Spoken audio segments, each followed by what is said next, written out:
Je m'excuse, petit problème technique au début, mais là, on va s'en sortir. Donc, bonjour tout le monde. Je me réjouis de vous avoir avec nous à cette session Time to Talk at AHK autour de la thématique de l'impact et l'opportunité sur l'économie maghrébine de la sortie est-ce qu'on est dans une sortie de crise, au moins d'une post-période Covid 19. J'ai le grand plaisir d'avoir avec nous un bon mix d'experts, une éminence confirmée de la Tunisie, M. Hakim Ben Hamouda, qui a avec nous l'étoile brillante des jeunes économistes et le chef économiste d'Alliance, Ludovic Subran, et pour ne pas oublier les dames et la spécialiste de la région chez Alliance, Céline Zurt. Donc, merci beaucoup de partager votre précieux temps avec nous et nos internautes, il faut dire, nos participants. Donc, je passe la parole tout de suite à Ilef, qui est dans le back-office pour vous présenter un peu le parti technique. Et après, je reviens vers vous. Donc, Ilef, à vous la parole. Merci beaucoup, Monsieur Bousseni. Bonjour à tout le monde. Donc, je partage avec vous quelques détails techniques. Alors, vos webcams, chers participants, sont désactivés pour éviter des éventuels problèmes de connexion. Vos micros sont également désactivés pour garantir une meilleure qualité d'écoute et seront réactivés par la suite pendant le débat. Mais bien évidemment, vous pouvez poser vos questions par écrit pendant le débat.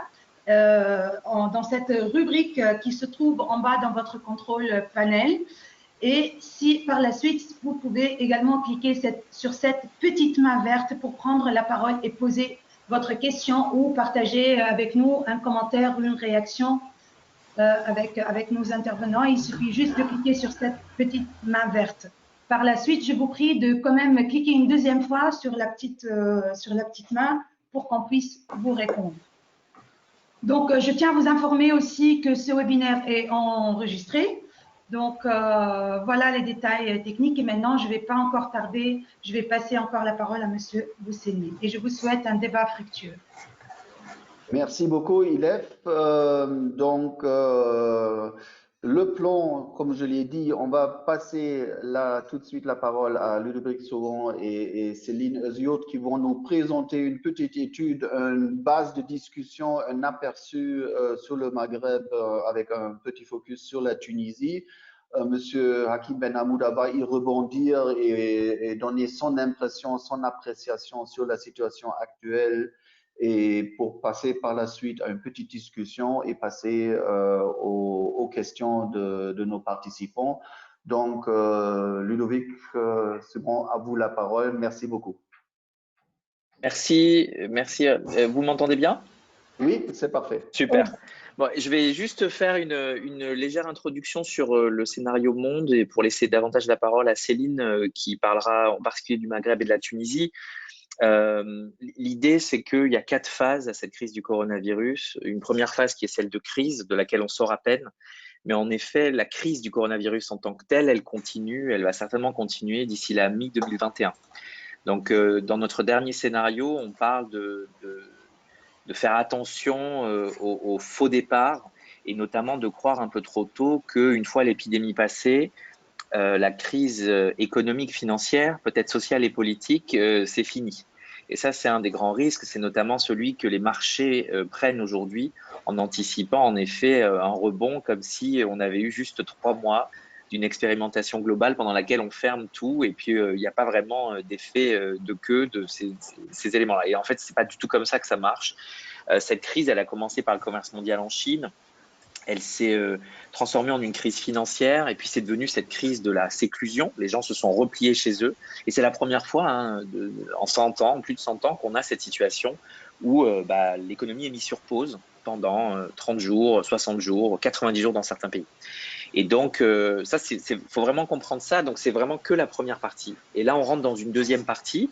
On parle de déconfinement. On a une économie qui reprend en partie, notamment dans les secteurs pour lesquels on peut mettre en place des protocoles sanitaires. Mais on sent que dans la vente au détail, dans les services de proximité, dans le transport, le tourisme, eh bien, c'est beaucoup plus difficile d'avoir une reprise franche. Et donc, on va être dans ce purgatoire économique pendant peut-être 2 ou 3 trimestres. Et ensuite, on aura une phase 3 de reprise, une vraie reprise au sens reprise économique, accélération de croissance, et une phase de reprise internationale avec des relais, que ce soit notamment les relais du commerce extérieur. Donc, on est à peine en phase 2. Et donc, il faut comprendre que tout ce qui est faillite, chômage, c'est encore malheureusement dans les tuyaux. Et que le deuxième message que j'aimerais faire passer, c'est que dans les pays du Nord, les mesures de politique publique qui ont été mises en place ont été très promptes et très efficaces. On parle bien sûr des liquidités mises en place par les banques centrales aux États-Unis, en Europe, en Chine, mais aussi les appuis budgétaires entre 5 points et 10 points de PIB, principalement sur des mesures de chômage partiel, sur des mesures de prêts garantis par les banques publiques pour aider les entreprises lorsqu'il s'agit de trésorerie, parce que c'est un choc de trésorerie, et puis pour les banques centrales, aider au financement, éviter un crédit crunch, mais aussi s'assurer pour les banques centrales, notamment aux États-Unis, que les marchés soient moins volatiles. Donc ça, c'est ce qui s'est passé et ça a été sans précédent en termes d'aide. Et on s'attend à ce que ça continue, peut-être de façon plus conditionnée, peut-être de façon plus verte en Europe, etc. Donc on est vraiment au début du soutien de politique publique et avec des risques d'erreurs de politique publique qui sont toujours là, notamment celui pour les pays émergents, et on parle en particulier de la Tunisie, de ne pas avoir suffisamment, de vraiment craindre ou d'éviter plutôt, c'est vraiment tout l'enjeu, une crise de balance des paiements. On voit par exemple que le FMI et la Banque mondiale sont extrêmement contraints dans cette crise parce qu'ils n'ont pas été recapitalisés avant. Et je vais vous dire, entre nous, l'équipe à la tête de ces 2 institutions, c'est des marioles par rapport à ce qu'on a pu voir en 2008-2009, quand moi, par exemple, non pas que j'étais à la tête, j'étais un jeune grouillot à l'époque, mais on avait des gens bien plus qui comprenaient vraiment ce que ça pouvait vouloir dire une vague de défauts dans les pays émergents, des problèmes sur les balances courantes et des problèmes aussi sur les appuis budgétaires, notamment trouver l'argent pour les mesures. J'ai eu la chance, moi, de venir en Tunisie en 2011 pour mettre en place AMEL, le projet d'assurance chômage avec la Banque mondiale. On était à un moment extrêmement clé des émeutes du Jasmin. Et donc, c'est vrai qu'on voit qu'aujourd'hui, je pense qu'on a des institutions multilatérales qui sont beaucoup impuissantes et donc il y a beaucoup d'efforts qui sont à faire localement. Et donc, on parlera, j'imagine, de ce qu'il faut faire, notamment pour booster cette reprise. C'est l'enjeu de tous les pays et il faut vraiment être clair sur le fait que cette reprise, aujourd'hui, elle se profile de façon non coopérative. Donc, y compris dans les pays du Maghreb, l'attractivité, la compétitivité va se jouer sur la pertinence et la force, mais aussi la crédibilité des politiques publiques et des institutions. C'est ça qui va faire que l'après-crise va être, qu'on va avoir de façon très darwinienne des gagnants et des perdants. Donc ça, c'est le deuxième message, c'est le rôle. On parle souvent de l'incertitude épidémique, mais on oublie l'incertitude de politique publique. Et les marchés, les investisseurs, les entreprises vont regarder avec attention les choix de politique publique au cours des 6 prochains mois pour s'assurer que les étoiles sont alignées, les planètes sont alignées pour une reprise digne de ce nom. On est plutôt, nous, sur un scénario central où on a une reprise en U, c'est-à-dire qu'on a une chute, on a ces trois trimestres de purgatoire puis une reprise, mais les risques pour le secteur financier, c'est le cas dans de nombreux pays, on en parlera certainement pour la Tunisie, le risque en effet d'une reprise en demi-teinte du commerce mondial à cause des rivalités et des fragilités qui existaient après la crise et qui ont été révélées par la Covid-19, notamment sur le commerce mondial. On est aujourd'hui, en termes de barrières tarifaires moyennes dans le monde, sur le milieu des années 90. Donc, quand vous avez misé sur une économie ouverte, quand les revenus du tourisme, le revenu des transferts directs de l'étranger et vos revenus de l'export, de manière générale, sont une grosse partie de votre modèle économique, et on le voit dans les pays du Maghreb, mais aussi dans les pays d'Amérique latine, par exemple, eh bien, la reprise va être plus compliquée.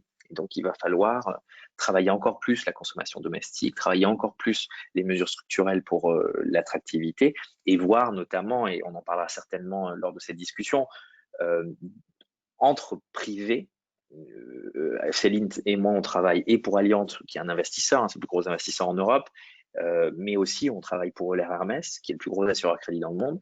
Les disciplines dans les délais de paiement, les disciplines dans la gestion du BFR des entreprises, c'est ce qui fait qu'on vous fait confiance pour les nouvelles commandes. C'est ce qui fait que la banque invisible, que sont les fournisseurs, sont au rendez-vous pour financer cette crise de la liquidité et éviter une crise de la solvabilité. Donc il y a tout ce qu'on peut voir au niveau très macroéconomique, mais le niveau microéconomique, il faut aussi s'en occuper très tôt. Il y a des effets sectoriels très forts au niveau mondial, y compris, et ça se décline aussi au niveau de la Tunisie, transport aérien, tourisme bien sûr, industrie, manufacturière, les services. Et donc, dans chaque risque, il y a une opportunité, des opportunités de délocalisation plus grande dans les services. Alors, c'est des opportunités pour la Tunisie et c'est bien sûr une perte pour les pays qui vont être victimes de ces délocalisations. Et donc, vous allez sentir, et c'est ça qu'il faut regarder en termes de diplomatie économique aussi, que les tensions vont être plus grandes entre les pays qui ont misé sur une compétitivité coût et les pays comme moi, je suis français par exemple, on entend parler de relocalisation à l'appel.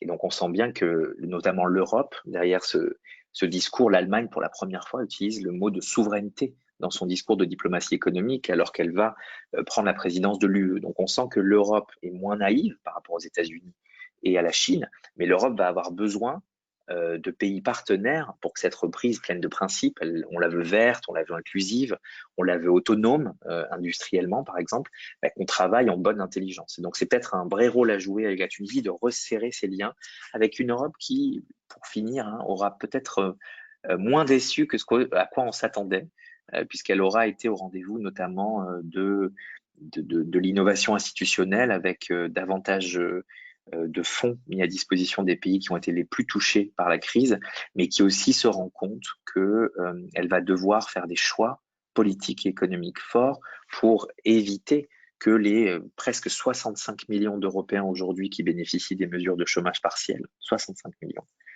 12 millions en France, 12 millions en Allemagne, que ces gens-là ne perdent pas leur emploi et qu'on évite une vague de faillite encore plus forte que 2008-2009. Donc ça, c'est un enjeu fort et donc je pense que c'est aussi un des sujets dont on pourra parler dans l'échange. Donc voilà, je voulais juste résumer ça en introduction et puis bien sûr on pourra parler de certains pays débouchés pour la Tunisie ou de tout ça, mais je laisse la parole à Céline qui a préparé quelques diapositives pour caler un peu les chiffres, mais aussi se focaliser sur les risques et les opportunités de la région et notamment de la Tunisie. Merci encore à la Chambre de commerce pour l'invitation. Merci, donc on passe tout de suite à Céline, merci beaucoup.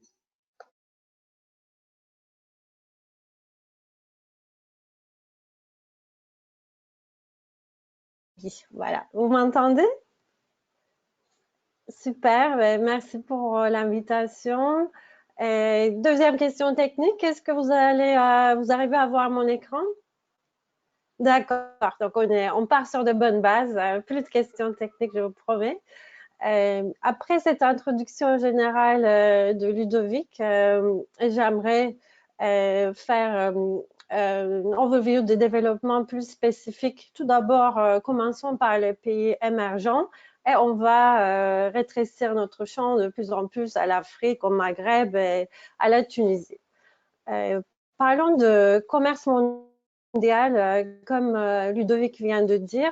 Cette crise qui est inédite, ce choc qui est inédit, c'est traduit par une perte sans précédent de commerce mondial, des échanges mondiaux qui se mesurent pour 2020, selon notre scénario, à 3,5 trillions de dollars, soit une contraction de 15% des échanges mondiaux. Et ce qui est intéressant à cause des mesures de confinement et ce ralentissement, même à la fin de l'année 2020, nous ne pensons pas que le commerce retrouve son niveau d'origine, donc nous allons fonctionner à 10% de moins que d'habitude. Et lorsque nous regardons les secteurs, quels sont les secteurs les plus touchés par ce choc? Ici, voilà, vous avez les pertes en échanges mondiaux et il en ressort que vous avez le secteur d'énergie, des métaux, de l'automobile et des services qui ont été les gros perdants de ce choc. Et si nous pouvons parler de, entre guillemets, des gagnants, il en ressort le secteur pharmaceutique, les services IT et software. Et pour spécifier pour la Tunisie, lorsque nous essayons de quantifier les pertes, nous voyons que les secteurs de services en premier, mais aussi de textiles et de métaux sont les plus perdants de cette crise.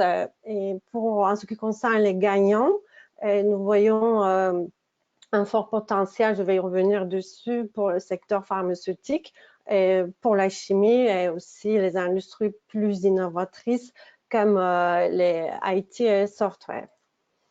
Deuxième trait important de cette crise, c'est ce choc sans précédent sur la production et aussi qui est accompagné par une fuite inédite, une fuite massive des capitaux internationaux.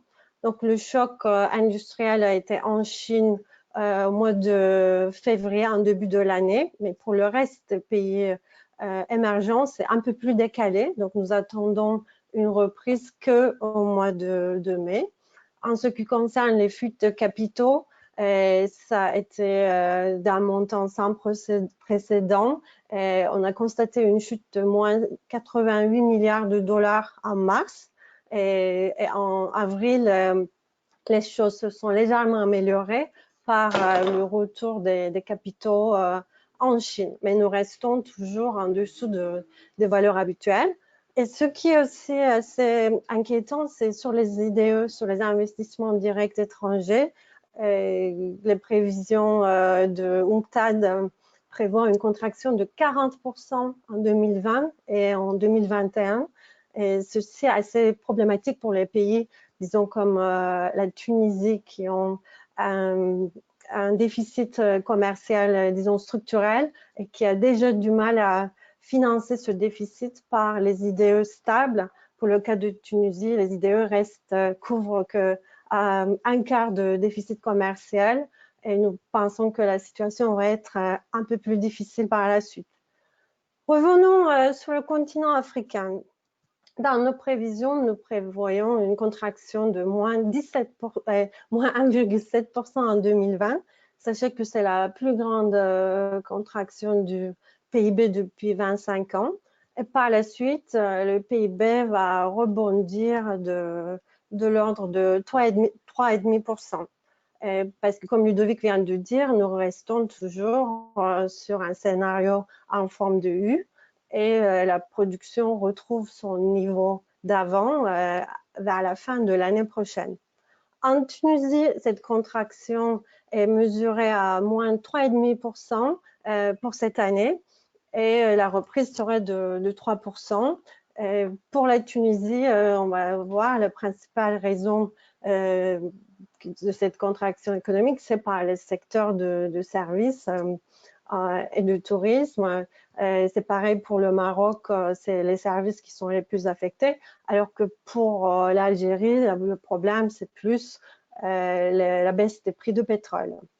Sur le continent africain, si on veut revenir sur les effets économiques du Covid, l'impact économique passe en premier par le canal commercial, par la baisse des prix de matières premières, par le recul de flux de tourisme, les sorties de capitaux, et aussi les perturbations des chaînes d'approvisionnement. J'ai aussi listé ici les pénuries alimentaires et les risques de troubles sociaux comme éventuels risques économiques. Nous pouvons aussi revenir dessus s'il y a des questions plus précises. Dans l'Afrique, les exportateurs de pétrole et de matières premières seront les plus frappés par cette crise. Parmi les exportateurs de pétrole, nous avons Angola, l'Algérie, Libye, Gabon, Nigeria, mais aussi il y a d'autres exportateurs de matières premières comme le cacao, le café, l'aluminium et le cuivre. Donc, nous avons aussi Mozambique et Cameroun et Namibia qui seront très affectés cette année par la chute de la demande mondiale et des prix des matières premières.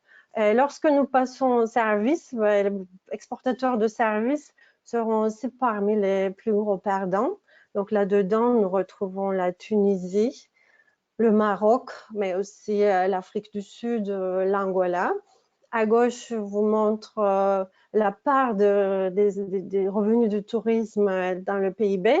Et là, il en ressort que Gambie, Maroc et la Tunisie seront les plus affectés.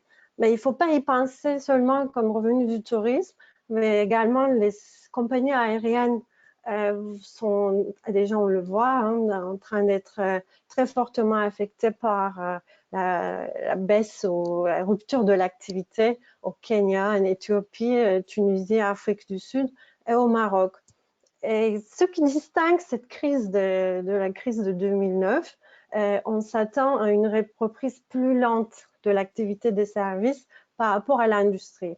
Donc, ce qui veut dire les pays dont l'économie est dépendante des services mettra plus de temps à se remettre de cette crise. Peut-être aussi on peut y revenir, mais j'aimerais bien introduire l'idée, une des leçons qu'on a appris de cette crise, c'est de mieux réfléchir à la gestion de risques et à la diversification économique, soit au niveau régional, mais aussi au niveau sectoriel. Dans le cas du Maghreb, pour le revenu de tourisme, plus que 50% des touristes viennent de l'Union européenne, 70% des échanges sont avec l'Union européenne. Et lorsque, en 2020, l'Union européenne est attendue à une croissance de moins 9%, bien sûr, ceci a des répercussions directes sur l'économie du Maghreb. Et à la différence de ce que Ludovic vient de mentionner pour les pays du Nord qui ont réagi de manière très musclée, très rapide, dans les pays du Maghreb et dans l'Afrique, bien sûr, les marges de manœuvre sont plus limitées pour une intervention budgétaire forte et aussi pour une intervention monétaire. Malgré ceci, l'Afrique du Sud, la Tunisie, le Sénégal ont été parmi les pays qui ont réagi très fortement par des plans de relance assez musclés. Et pour les politiques monétaires aussi, il y a eu quand même des baisses de taux d'intérêt assez conséquentes dans l'Afrique du Sud, l'Égypte, Ghana, mais aussi en Tunisie, les taux d'intérêt sont passés de moins 7,7 à 6,5. Donc, c'était quand même une action assez forte, mais la marge de manœuvre reste assez limitée à cause des craintes de l'inflation et la dépréciation des monnaies. Peut-être nous pouvons y revenir plus tard, mais bien entendu, cette action contre le Covid, cette action budgétaire, met davantage en danger la soutenabilité de la dette dans plusieurs pays de l'Afrique et du Maghreb. La Tunisie avait déjà un taux d'endettement assez élevé en fin 2019 avec une situation budgétaire qui était en train de s'améliorer au prix de forts efforts, pourrait bien sûr voir ses finances publiques se détériorer à cause de cette crise. Aussi, un autre symptôme de cette crise, en plus de rapatriement de capitaux que je viens de montrer, c'est le recul historique des transferts des émigrants vers l'Afrique. Et pour les pays comme la Tunisie ou le Maroc, nous parlons de l'équivalent de 5% du PIB. Et en 2020, les transferts de migrants dans le monde ont reculé de 20%. Et nous attendons pour le 2021 qu'une reprise partielle de moins de 6%. Donc, il y aura toujours ce manque des fonds des immigrants qui vont bien sûr pénaliser les équilibres extérieurs en devises du pays. D'où ce que je vous montre dans le slide d'après, c'est d'une part la dépréciation des monnaies africaines que nous avons vu. Déjà, il y avait cette vague en 2019 en Angola et en Tunisie, au Maroc. Mais depuis le début de l'année, ce graphe qui nous montre que les monnaies de l'Afrique du Sud, d'Angola, Mozambique, Nigeria ont déprécié fortement. alors que aussi qui a eu la conséquence de éroder les réserves internationales de plusieurs pays, parce que les pays ont intervenu, certains ont intervenu fortement pour lisser le taux de change ou ralentir cette vague de dépréciation. Donc, nous voyons une forte érosion de réserves en Égypte, Kenya, Afrique du Sud. Et la conséquence de tout ceci, bien sûr, les déficits de déficit courant qui se creusent davantage. Et nous attendons à ce que les déficits augmentent beaucoup plus en 2020 à cause de cette perte de recettes d'exportation des pétroles, cette touristique, et aussi des faiblesses de la demande mondiale. Ça je vais passer. Nous pensons aussi qu'il y a d'enjeux de tensions sociales partout dans le monde, mais aussi en Afrique à cause de certaines spécificités et la difficulté du confinement, mais aussi cette crise qui aggrave ce sentiment d'injustice et qui met la lumière sur les inégalités sur le continent.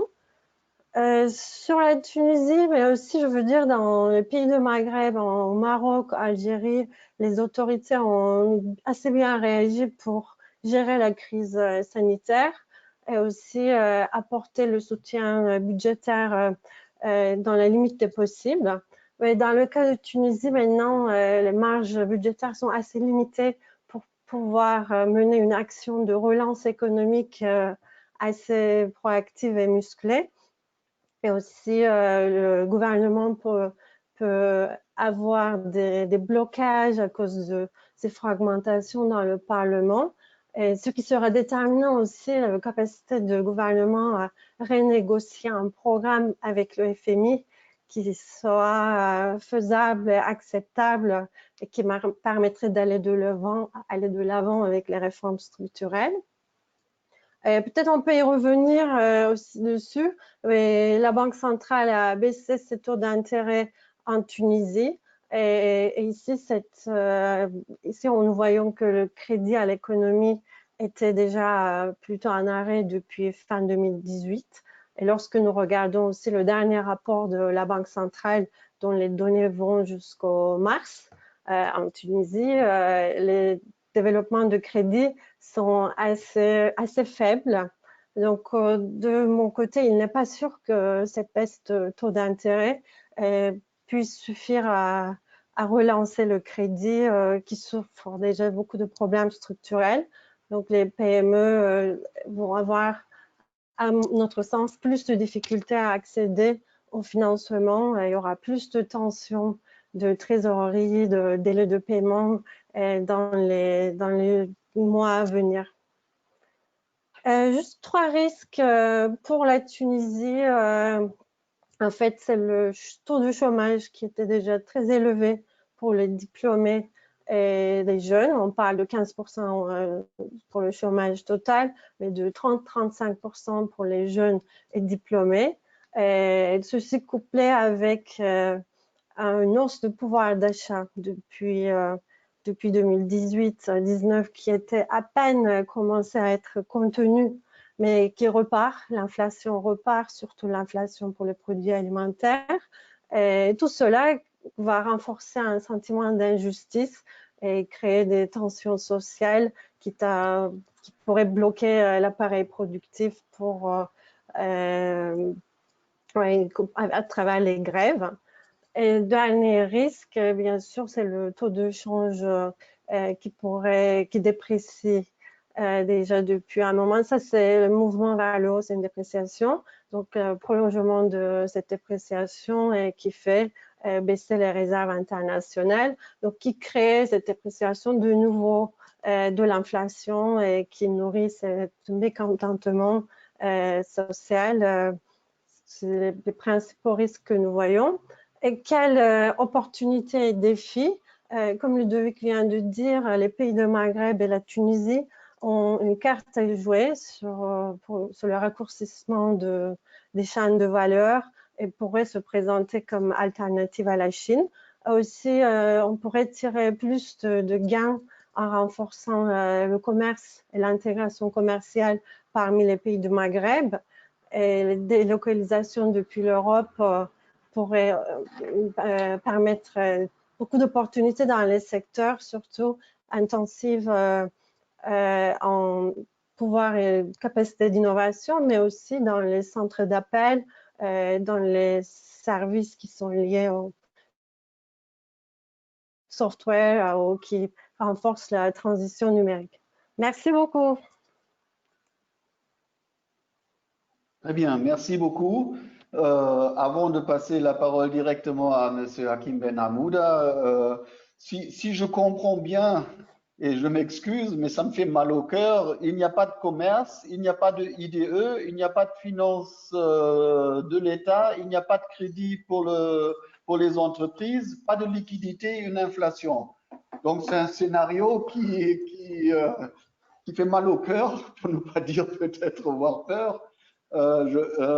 Néanmoins, on compte en Tunisie sur le secteur, bien sûr, de l'IT, un petit espoir pour le tourisme lors de notre dernier séminaire. Et surtout, on parle beaucoup de la chance du nearshoring. Donc, je ne sais pas si cela est vraiment suffisant pour sauver la mise, mais peut-être, M. Hakim Ben Hamouda, vous partagez ce tableau un peu noir et peut-être vous avez un peu plus à nous apporter des chances que voit aussi la Tunisie et des secteurs où on veut travailler davantage pour dépasser un peu cette situation critique mondiale. Monsieur Hakim Ben Hamouda, merci, à vous la parole. Merci, merci beaucoup. Bonjour à tous, bonjour à tout le monde. Et beaucoup appris en écoutant les deux présentations de Ludovic et de Céline.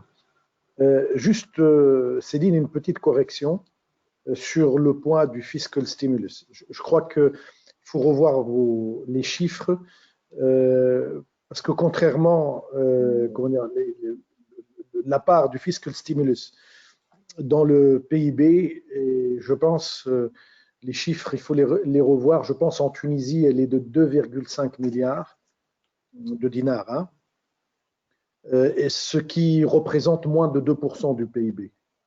Et donc, c'est un des commentaires d'ailleurs. Et je pense qu'il faut aussi revoir les chiffres du Maroc et les chiffres de l'Égypte, parce que je pense que le fiscal stimulus des deux autres pays est beaucoup plus important. Et c'est une question qui est au cœur du débat économique sur l'importance du fiscal stimulus qui est mis en place. Donc ça, c'est vraiment un petit commentaire. Donc contrairement comment dire, aux pays, je pense, qui ont été les plus loin, c'est pratiquement le Maroc et l'Égypte qui ont été les plus loin dans la mise en place de politiques de soutien, d'appui, de relance, en tout cas de sauvetage de l'économie, contrairement à la Tunisie où l'effort n'a pas été de la même ampleur. Il a été important, mais il n'a pas été de la même ampleur. Moi, je vais avoir deux commentaires. Le premier, c'est aussi, je partage également premier commentaire, il est lié à l'ampleur de l'impact de la crise et à son ampleur. Et je pense que nous partageons à peu près la même analyse. On est dans une poche de récession à peu près. Mes estimations, les estimations de mes équipes sont à moins 3 pour 2020, nous sommes à moins 3,89. Celles du FMI sont à moins 4,3. Mais donc nous sommes, les vôtres de Allianz sont à 3,5 d'après ce que j'ai compris, moins 3,5. Donc nous sommes dans une poche de réduction d'une récession entre 3,5 et 4. Donc c'est pour dire l'importance, c'est-à-dire que dans toute l'histoire, et d'ailleurs de tous les pays d'Afrique du Nord, hein, dans toute leur histoire moderne, c'est la plus importante récession qu'ils ont connue. Ils n'ont pas connu de grandes crises par le passé. C'est leur première grande récession depuis leurs indépendances. Hein. C'est-à-dire qu'il s'agisse du Maroc, qu'il s'agisse de l'Égypte ou de la Tunisie, c'est la plus grosse récession. juste pour indication, les années des printemps arabes, qui ont été les années 2011, qui ont été les années les plus, je dirais, les plus dures du point de vue économique, nous avons une récession qui est à peu près moins grave de moitié. C'est-à-dire la récession économique, par exemple, en Tunisie en 2011 a été de 1,9. Elle est aujourd'hui pratiquement le double. Donc, c'est dire l'ampleur, comment dire, l'ampleur de cette récession. Elle est très importante, elle est très forte. Et ceci, c'est pas seulement un problème économique, c'est pas un problème de résultat économique. On est d'accord également sur les secteurs qui ont été ou qui ont porté ou qui vont porter cette récession, c'est-à-dire essentiellement le transport et le secteur des services, et particulièrement pour le cas de l'Égypte et de la Tunisie, le tourisme. Ça pose un gros problème aussi au niveau de la gestion ou de la gouvernance d'une crise aussi importante. C'est-à-dire qu'il n'y a pas dans ces trois pays des institutions, contrairement à l'Europe. L'Europe a les institutions nationales, elle a également les institutions régionales, notamment la BCE, qui ont géré ces 20 dernières années quelques graves ou quelques crises très importantes, et particulièrement celle de 2008-2009. Donc, on sait gérer, comment dire, de graves crises, et on a les capacités en termes de politique, de force des institutions, mais aussi en termes d'intelligence et en termes de formulation des politiques, ce qui n'est pas le cas.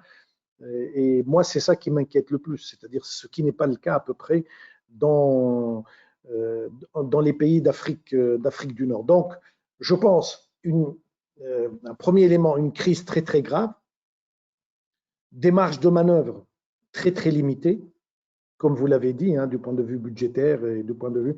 Et troisièmement, l'absence d'une mémoire de gestion de crise grave.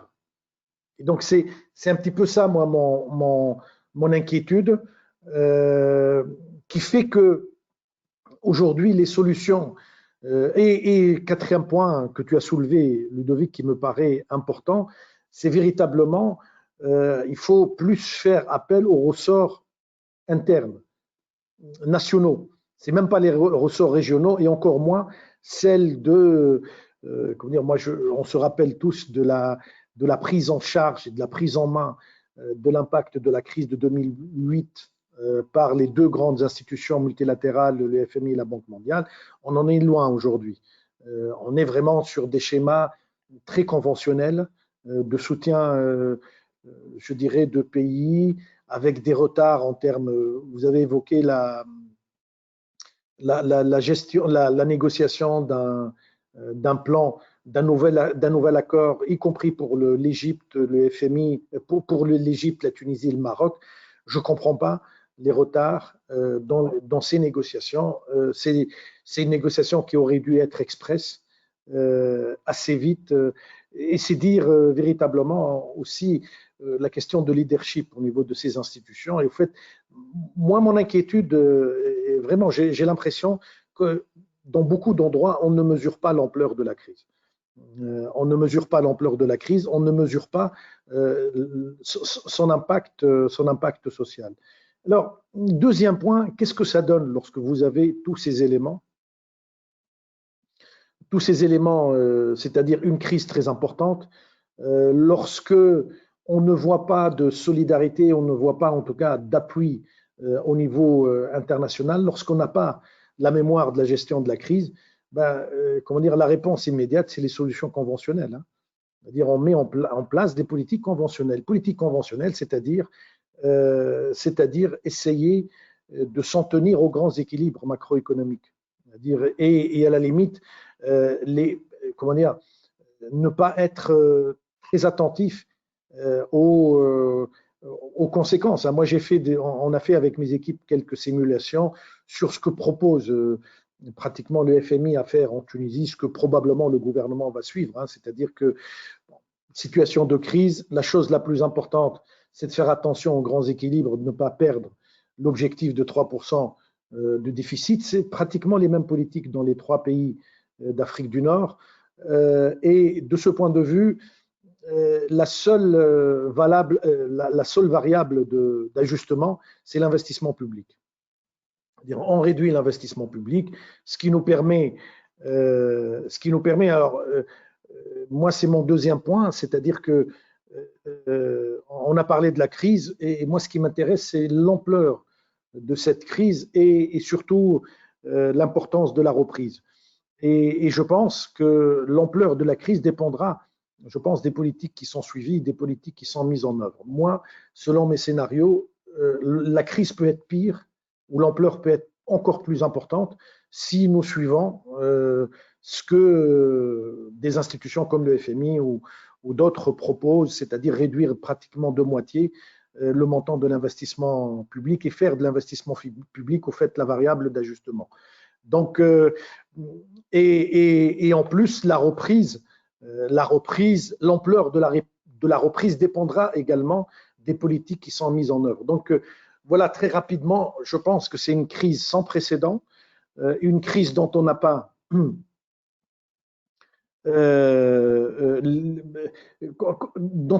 une mémoire pour la gérer et dont on n'a pas, je pense, le soutien, l'appui, la vision au niveau international, probablement en dehors de l'Europe, et y compris l'Europe, hein, c'est-à-dire que, par exemple, des soutiens financiers qui ont été, des appuis budgétaires, pardon, qui ont été annoncés par l'Europe, je pense qu'on suit la procédure.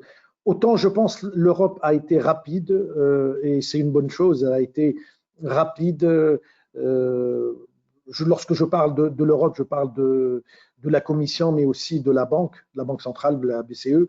Autant elle a été rapide lorsqu'il s'agissait de répondre aux besoins de ces pays membres, autant je pense elle suit à peu près les mêmes, les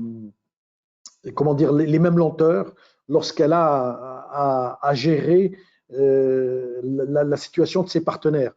Ce n'est pas étonnant dans la mesure où l'Europe s'est toujours alignée au niveau international sur le FMI. Toutes les autres institutions sont toujours alignées sur le FMI. Donc voilà un petit peu. Mon inquiétude est double. Elle est liée bien évidemment à l'impact de la crise et elle est liée deuxièmement aux politiques mises en place qui sont des politiques conventionnelles et qui ne vont pas aider à sortir assez vite de cette situation. Moi, dans mes interventions publiques, en tout cas en Tunisie, j'ai appelé à plus de courage, plus d'innovation et plus d'invention et sortir un peu des politiques traditionnelles, des dogmes traditionnels. Mais je pense que tous les trois pays d'Afrique du Nord, on est tétanisé et notre marge de liberté et notre marge de manœuvre est réduite lorsque les équilibres macroéconomiques sont fragiles.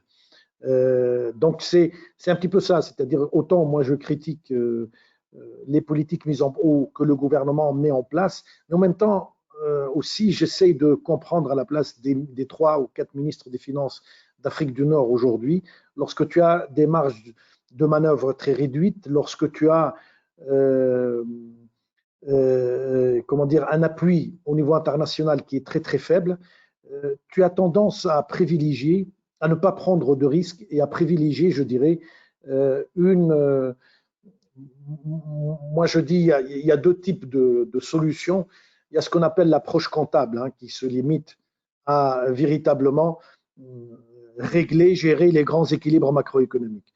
Et il y a une approche économique qui considère que les équilibres seront d'autant plus faciles à gérer que lorsqu'on a une reprise économique beaucoup plus forte. Et donc, c'est ces 2 visions-là qui sont en train de se discuter, de se battre à la limite, de se mettre en place.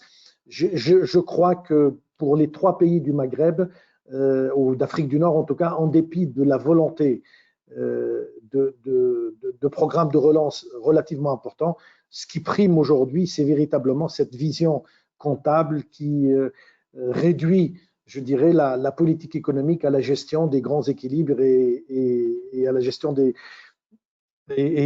grands équilibres macroéconomiques et pour éviter, pour répondre aux défis que vous avez soulevés.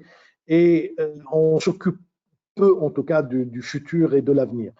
Je pense, je vais quand même finir sur une note positive. Moi, je pense qu'il y a C'est-à-dire qu'il y a un aspect, il y a deux aspects qui me paraissent très très importants, deux évolutions qui me paraissent très très importantes. D'abord, cette révision de la chaîne de valeur et cette, je dirais, que vous avez souligné, Céline, comment dire, le retour ou la remise en cause des chaînes de valeur globales à des chaînes de valeur beaucoup plus régionales. Et je pense c'est une évolution qui est très importante. Et je pense des pays d'Afrique du Nord, et particulièrement comme des pays comme la Tunisie, sont très très très bien placés pour être vraiment des acteurs importants sur les secteurs que vous avez cités, le secteur de la pharmacie, hein, le secteur pharmaceutique, le secteur de la digitalisation et de l'intelligence artificielle dans lequel il y a véritablement énormément de travail a été fait, et bien d'autres secteurs, notamment celui du tourisme et d'autres secteurs de services. Donc, en dépit de ce tableau à court terme assez dur et assez difficile, avec l'absence de politique courageuse pour sortir de cette crise, je pense à moyen et à long terme, il y a véritablement des raisons d'espérer et des raisons, je dirais, d'espérer, pas seulement pour les Tunisiens, mais aussi pour les investisseurs comme Allianz et puis pour les partenaires également, de faire de ce retour à la prospérité une shared prospérité, c'est-à-dire une prospérité, un retour partagé à la croissance, en tout cas, peut-être pas à la prospérité pour l'instant, mais au moins un retour partagé à la croissance. Merci, j'étais un peu lent, c'est peut-être pas assez structuré, mais voilà, je voulais juste partager avec vous un certain nombre d'éléments de réflexion. Merci beaucoup. Donc, si j'ai bien compris, on dépend à 70% en Tunisie de l'Europe. Je viens de lire ce matin un post de Ludovic qui dit les entreprises ils vont augmenter leur liquidité, donc ils vont réduire leurs investissements, donc il y aura moins d'emplois. Donc, la conséquence, probablement aussi moins de IDE. Donc, quel est le rapport par rapport au nearshoring et, comme on vient de dire, la chance de régionalisation? De l'autre côté, on dit l'investissement public ne doit pas se réduire. S'il se réduit, est-ce qu'il sera compensé par un investissement privé? Et si on ne le réduit pas, il n'y a pas les finances, donc il faut des idées inconventionnelles, vous l'avez dit. Quelles sont ces idées alors?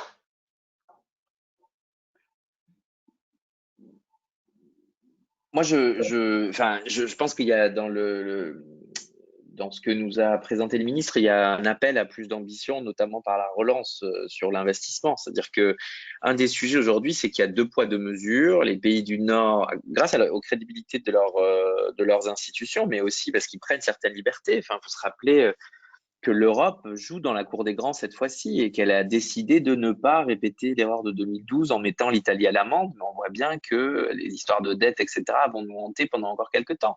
Et le problème, c'est que les pays comme la Tunisie, mais d'autres pays aussi, se retrouvent avec des miettes parce que les institutions internationales ne sont pas là et que, pour répondre à ta question, Jörn, la réponse, elle se fait avec un mix savant d'offres et de demandes, dirait un économiste. C'est-à-dire qu'il faut être très incitatif sur le marché du travail, l'attractivité, la bureaucratie et tout ce qu'on sait du doing business, parce qu'on sait que ça marche notamment en temps de crise pour les relocalisations, mais clairement, il y a quelque chose qui se joue, alors notamment parmi les pairs de la Tunisie. La Tunisie a fait tout ce qu'il fallait, parce qu'en effet, si tu veux, c'est un pays où tu as des gens très bien câblés lorsqu'il s'agit de faire des politiques publiques malignes. Le problème, c'est que le financement pour les mettre en œuvre dans la durée manque, que ce soit les transferts directs, que ce soit les investissements dans la R&D, que ce soit les filières. Et tu vois, par exemple, si on compare avec le Maroc, je sais que ça fait toujours mal parce qu'on se rappelle tous de la Tunisie d'il y a 10 ans et du fait qu'elle était bien en avance sur le Maroc pour plein de raisons. Le Maroc, depuis le premier ministre Gétou, décide de faire d'une politique industrielle verticale que beaucoup de pays ont décidé de ne plus faire à cause des institutions internationales et se retrouvent en hyper avance de phase.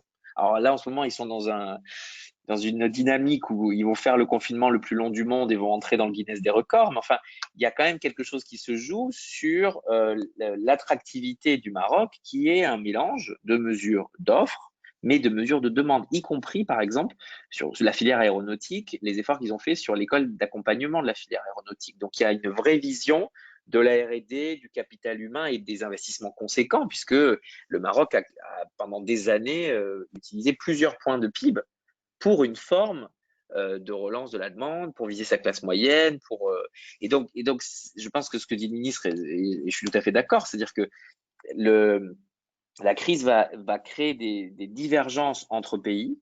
Et donc, tu parlais de l'étude qu'on a sortie sur l'épargne des entreprises européennes. Nous, ce qui nous inquiète aujourd'hui, c'est que si on devait estimer le taux d'épargne des ménages en Europe, il serait autour de 2%, soit 2 fois plus élevé qu'en fin 2019. Pourquoi? Parce qu'on a protégé le revenu avec des mesures de chômage partiel et les gens en consomment juste moins, notamment des postes de consommation très importants que sont les dépenses de services, de loisirs, de culture, de voyages, de tourisme. Et pour les entreprises, c'est pareil. Il y a une forme d'épargne forcée, mais il y a surtout une forme d'épargne de précaution très forte.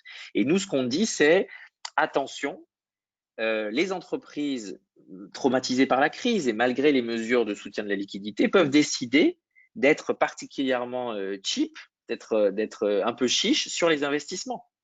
Parce qu'elles vont vouloir à tout prix, pour des injonctions de court-termisme, mais aussi pour des questions de rentabilité, elles ne vont pas, et qu'elles savent qu'elles sont, si tu veux, sous perfusion du gouvernement aussi. Dans certains cas, il y a beaucoup d'entreprises, par exemple, de la restauration. Si tu veux. Dans la restauration en France, aujourd'hui, tu as 2 choses qui se passent, et c'est pareil en Allemagne, dans l'hôtellerie, etc. Tu as celles qui utilisent le deep pocket syndrome, c'est-à-dire elles se disent de toute façon, l'État va payer. Donc, je me mets en veilleuse et puis je laisse l'État me donner l'aide et puis je mettrai la clé sous la porte et j'aurai pompé la trésor juste avant pour que mes actionnaires soient contents. Bon. Et de l'autre côté, tu as ceux qui ont commencé à mettre en place la vente au détail, qui ont fait un site internet, qui rouvrent en partenariat avec tu vois, et donc tu sens qu'il va y avoir quelque chose de très différenciant sur les comportements.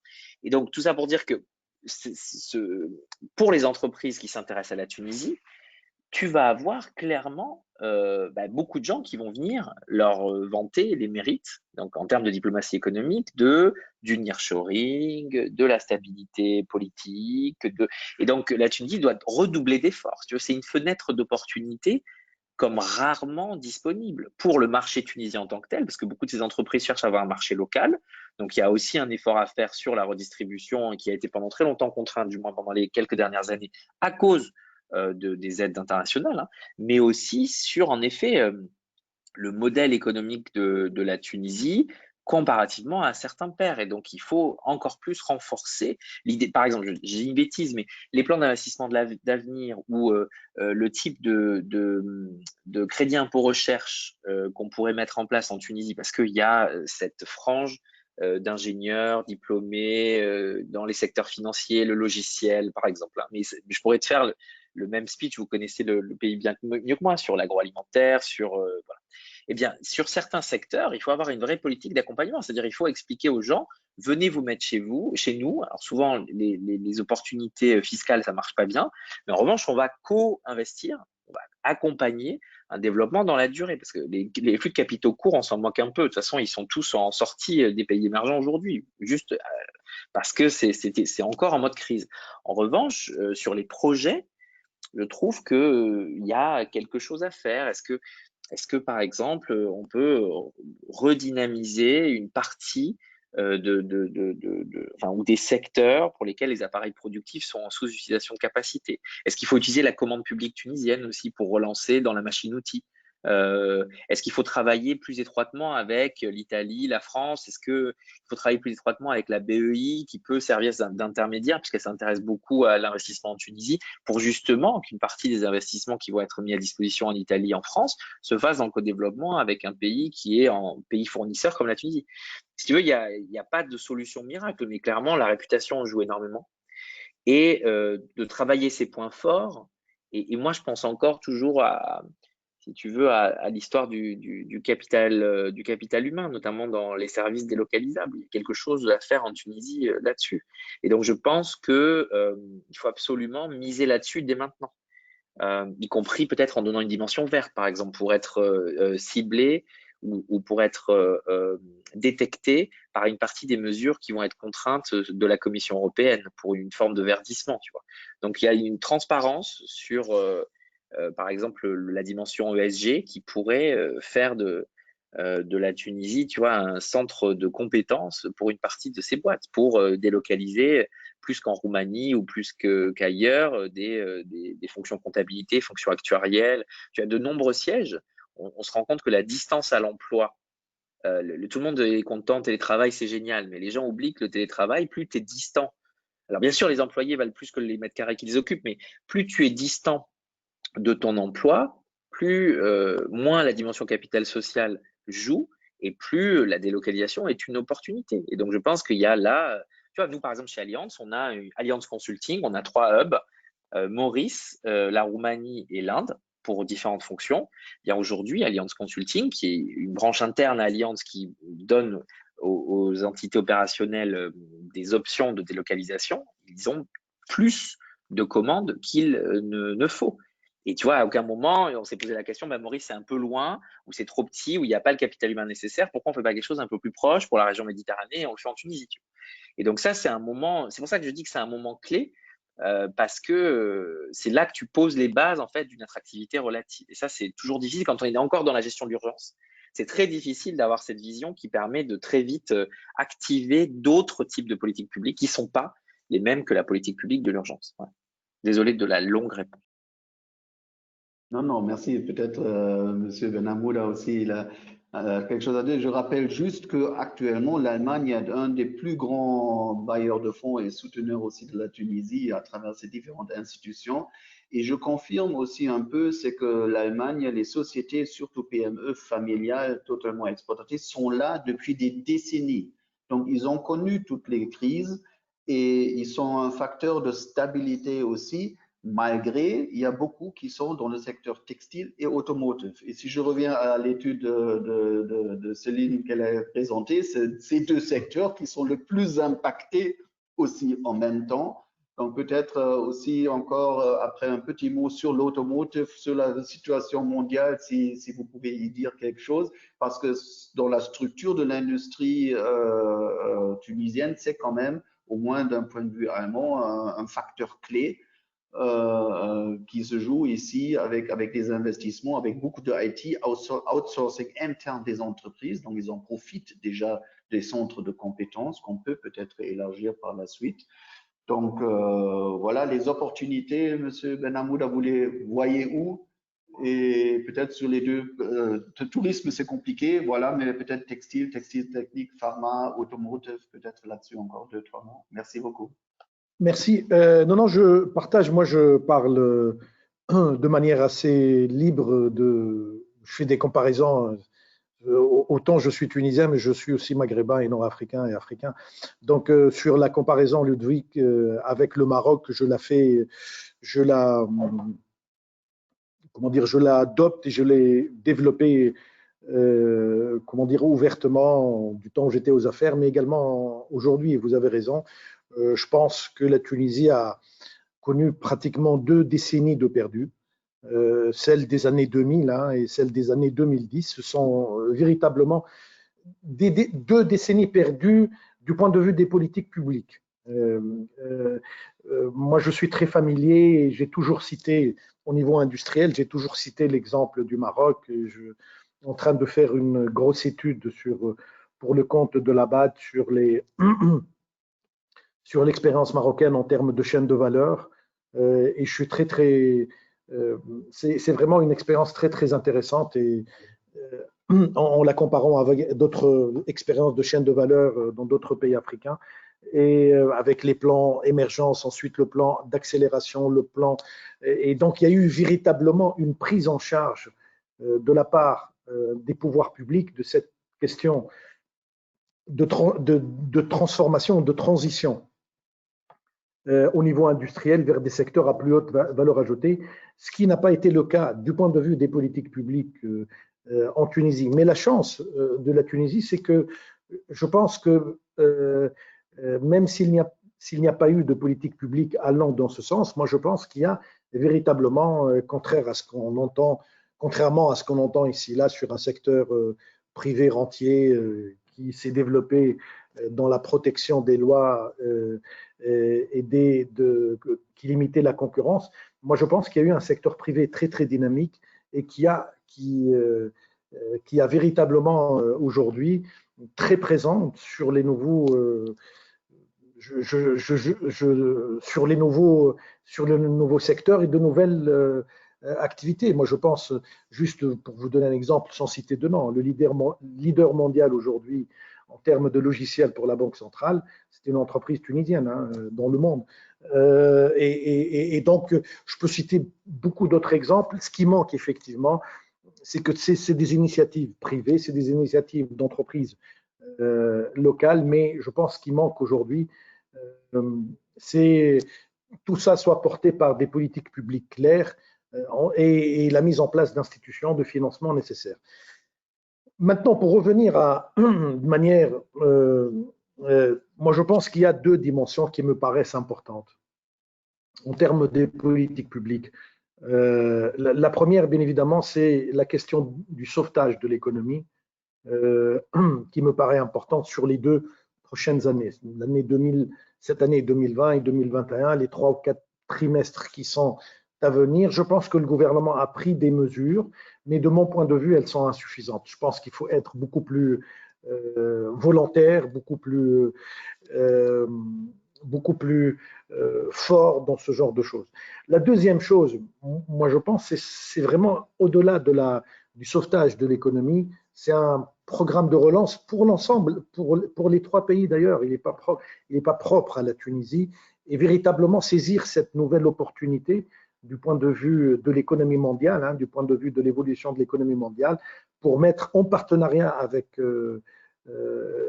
les pays européens, avec les institutions européennes de financement, une véritable région de co-prospérité et de co-croissance, et de croissance partagée, je pense, sur les 3 pays. Je pense qu'il y a des domaines dans lesquels les Tunisiens, j'ai parlé de l'industrie pharmaceutique qui est un exemple, je pense, frappant, d'une industrie qui s'est mise en place en dehors de tout soutien officiel et qui est aujourd'hui un énorme exportateur de médicaments pour l'Afrique, pour le reste de l'Afrique au sud du Sahara. Donc je pense qu'il y a véritablement besoin aujourd'hui de réfléchir. Le gouvernement en Tunisie est en train de travailler sur un programme de relance. Je pense que les priorités, très sincèrement, c'est pas, comment dire, comme on dit, les priorités qui sont fixées à ce programme de relance sont vraiment pas pertinentes et n'ont aucun rapport avec ce que la Tunisie peut faire. Et j'ai toujours pensé, et en l'occurrence, moi j'ai toujours été un bureaucrate, mais pour faire des programmes de relance, il faut vraiment éviter de s'entourer de bureaucrates. Il faut véritablement voir ceux qui sont en train de les mettre sur les terrains, discuter avec eux et éviter mettre une vingtaine de bureaucrates ensemble pour sortir un programme de relance que finalement n'a aucun rapport avec la situation de l'économie. Donc je pense qu'il y a moyen, je pense que, et c'est ce qui m'intéresse moi par rapport aussi au groupe Alliance, je pense qu'il y a aussi des opportunités, je pense, de financement et d'appui financier d'institutions européenne également pour véritablement reconstruire ce monde d'après Covid et qui, de mon point de vue, sera plus un monde, ce que les gens, en tout cas ceux qui réfléchissent sur l'avenir du monde, le voient comme étant plus de zones régionales de croissance et de co-prospérité ou de croissance partagée, plus que le monde global. Je pense que la globalisation telle qu'on l'a connue du début des années 90 jusqu'aux années 2008-2009, fin des années 2010, en tout cas n'est plus à l'ordre du jour et je pense qu'on est en train de sortir vers une nouvelle globalisation qui sera beaucoup plus composée de zones de croissance, de zones d'échange et de ce point de vue, je pense que ceci doit s'exprimer dans les programmes de relance, non seulement au niveau national, mais également au niveau régional. Moi, j'attends et j'appelle, j'ai toujours appelé l'Europe à une grande initiative, je dirais, ou de croissance partagée au niveau méditerranéen, mais au-delà de la Méditerranée, c'est l'Afrique. Il ne faut pas se leurrer. L'appartenance structurelle de l'économie tunisienne à l'espace européen, elle ne changera pas de sitôt. C'est-à-dire, Maroc a créé une zone de libre-échange. Alors, Ludovic, juste pour te lancer, le Maroc a créé une zone de libre-échange avec les États-Unis. Ça n'a eu aucun effet sur ces échanges commerciaux, en tout cas un effet très très limité, parce que nos pays restent structurellement, je pense, dans l'espace européen, méditerranéen, africain, un espace assez large, je pense, et qu'il faut vraiment réfléchir. Et j'ose espérer que l'Europe puisse un peu sortir, je dirais, puisse un peu regarder le monde et ne pas seulement se regarder elle-même et essayer de sauver son économie, ce qui est légitime, mais je pense qu'il y a un monde autour de ça. J'étais un peu plus lent et encore moins structuré que la première intervention. Je suis désolé, je m'excuse. Pas du tout. Peut-être on passe la parole à Céline. Donc on a un peu dressé les défis, les risques, mais peut-être vous avez une vue globale et spécifique aussi sur le Maghreb. Donnez-nous un peu d'espoir. 3 forces de la Tunisie de votre point de vue. Peut-être c'est un challenge que je lance.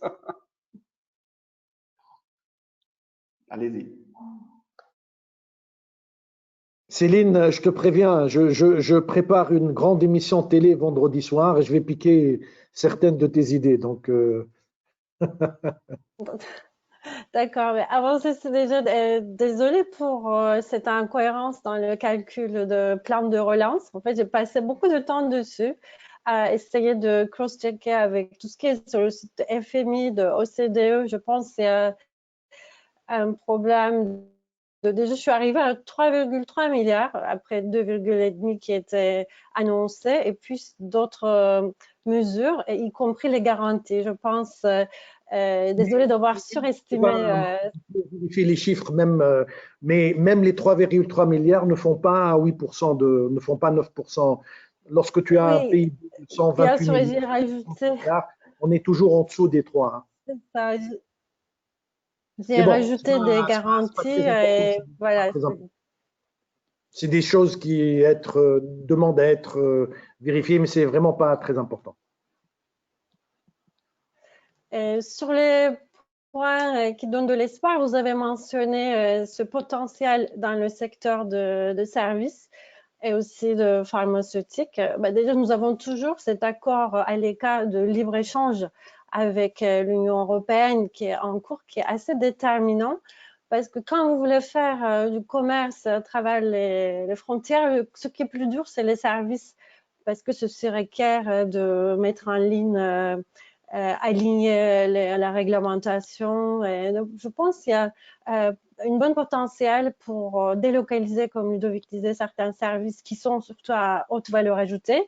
Parce que la Tunisie se distingue des autres pays du Maghreb par sa main-d'œuvre, cette force qui est bien plus qualifiée que les pays pairs.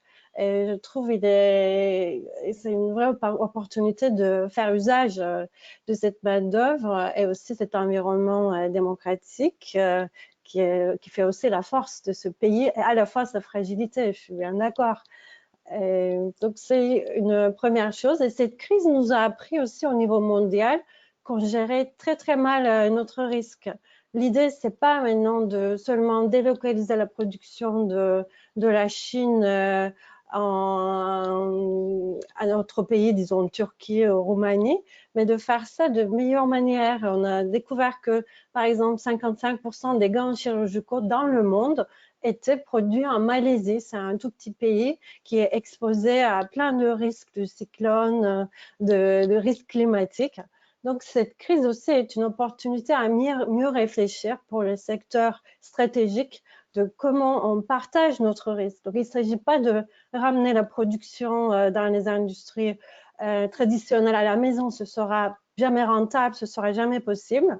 Mais là-dessus, je trouve que vous avez dit ce secteur pharmaceutique a décollé sans vraie aide au plan social ou gouvernemental. Imaginez si vous y mettez un peu plus d'efforts, d'attention, il y a un potentiel très, très important. Mais après, pour le secteur privé, pour qu'ils viennent s'implanter à votre pays, il faut leur donner envie, il faut rendre les choses plus faciles. Depuis 2015, c'était ma dernière slide, nous voyons qu'il y a une amélioration plus ou moins dans le Doing Business, cet indicateur de la Banque mondiale. En revanche, ce qui est très frappant, nous constatons qu'une forte dégradation dans la procédure de résolution des faillites. Les délais sont de plus en plus longs. Le taux de recouvrement est beaucoup plus faible. Les délais de paiement ne sont pas gérés par le recours, sont pas bien gérés par le recours juridique. Donc, juste pour une entreprise qui s'installe, je pense que le premier problème serait en cas de faillite, dans quel environnement j'opère. Et juste permettez-moi aussi, je veux mentionner les conditions de crédit, parce que je vous disais, oui, la Banque mondiale, la Banque centrale a assoupli les taux d'intérêt. Si vous me demandez aujourd'hui, est-ce que les entreprises vont avoir plus de crédit, je vais vous dire non. Non, c'est pas la transmission, c'est pas automatique, ça n'a pas automatique en 2011 pendant la crise de la zone euro. Là, en Europe, c'est automatique parce qu'on force les banques à prêter, ce qui ne sera pas envisageable dans le cas de la Tunisie. Mais il faut réfléchir aussi à ces barrières de savoir-faire, de structurel qui limitent l'accès au crédit des PME. Des fois, les banques, elles ont juste peur parce qu'elles ne savent pas faire la gestion de risque appropriée à une petite PME parce qu'il n'y a pas les ressources, il n'y a pas ce savoir-faire, donc elles préfèrent prêter à des grandes entreprises alors que les PME font 50% du PIB de la Tunisie et 70% de l'emploi. Donc, et dans les conditions facilitées à obtenir le crédit, la Tunisie est très mal notée, 104e position dans le monde, ce qui est pas du tout, voilà, ce qui est pas du tout facile. Donc, par ces canaux, je pense, la finance, l'accès aux finances aussi, je pense que ça constitue un blocage, mais ça peut très bien, si on y met des efforts dessus, je pense que ça représente un fort potentiel pour attirer les investisseurs, les IDE, comme on en parlait, parce que l'accès au marché ne va pas être pour demain, ça va donner envie aux investisseurs étrangers d'investir au Maghreb. Ça va être de plus en plus compliqué à cause des facteurs globaux déjà. Merci beaucoup. Peut-être, vu l'heure avancée aussi, Ilef qui nous accompagne, on passe peut-être à certaines questions de la part des participants. Ilef, vous m'entendez? Oui, je vous entends, Monsieur Bousseni. Donc, on n'a pas reçu des questions par écrit entre-temps, donc je suppose que nos participants étaient très concentrés sur les interventions de nos invités. Donc, maintenant, on peut ouvrir le débat et si vous voulez prendre la parole et poser votre question directement à nos intervenants ou tout simplement partager avec nous une réaction ou un commentaire ou un témoignage, n'hésitez pas à cliquer sur la petite main verte. Là, voilà, je vous montre encore une fois sur l'écran. Il faut cliquer sur cette petite main verte. On va activer votre micro. Voilà, maintenant, mon écran s'affiche. Donc, il faut cliquer sur la petite main verte et on va activer votre micro pour poser votre question directement. Voilà. Peut-être déjà, si j'ai bien compris, une forte politique innovative publique est demandée, mais qu'est-ce que ça veut dire? Est-ce que l'accompagnement de l'État, ça se traduit par plus d'administration très souvent, ou est-ce qu'il ne faut pas moins d'administration et en quelque sorte créer un environnement de laisser travailler les entreprises et de ne pas avoir peur en quelque sorte de perdre un certain contrôle, donc plutôt partir du principe on permet et il y a certaines restrictions, mais ce qui n'est pas restreint, c'est permis. Ce qui n'est pas peut-être le cas actuellement, c'est plutôt il faut les autorisations pour faire quelque chose. Est-ce que ça peut être quelque chose de créer l'environnement concrètement dans le quotidien, c'est la vie au quotidien administratif. On parle de digitalisation, numérisation de l'administration, mais il y a toujours les tampons qui sont demandés à la fin. Donc, est-ce que l'accompagnement ne se traduit pas dans le secteur administratif par moins d'État? et peut-être dans le secteur finance, comme M. Ben Hamoud l'a dit, avec plus d'État au niveau des finances publiques et de la pression, si j'ose dire, sur les banques. Est-ce que je le résume bien ou vous le voyez d'une manière différente?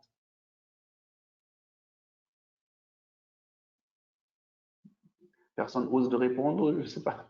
Si, moi je laisse parler les autres parce que j'ai beaucoup parlé, mais non, bien sûr, tu as raison. C'est-à-dire que réduire la mainmise enfin, si tu veux, le problème, c'est qu'après toute crise comme celle-ci, il y a généralement un retour de bâton avec un choc réglementaire.